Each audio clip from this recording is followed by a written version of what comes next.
సర్లేండి. ఇలాగా మేము ఏసీ లోపలికి తీసుకొస్తే ఇలా పడుకుంటుంది. కింద పడుకోమంటే పడుకోడంట, మంచం మీదే పడుకుంటాడంట.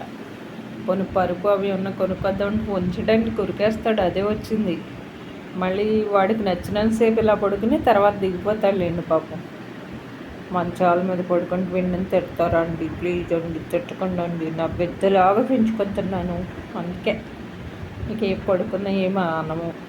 పాపం పిచ్చి తల్లిగాడండి, నోరు లేని జీవండి, చిన్ని తల్లి. వీటికి ప్రేమ పంచడమే కానీ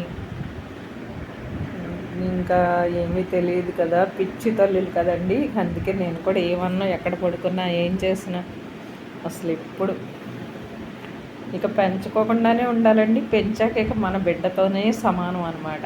ఇక ఏం చేసినా భరించుకోవాలి, నా బిడ్డే కదా అని, అదనమాట.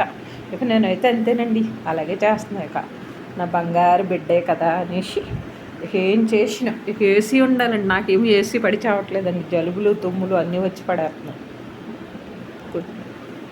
కొంతసేపు చల్లగా అయ్యాక కట్టేస్తుంటే మళ్ళీ వాడికి వేడి అనిపించినప్పుడు మళ్ళీ వచ్చి చెవుల్లో అరుస్తాడండి. వాడి తెలివండి బాబు, ఎంత మంచి తల్లి అండి బాబు, ఎంత తెలివో.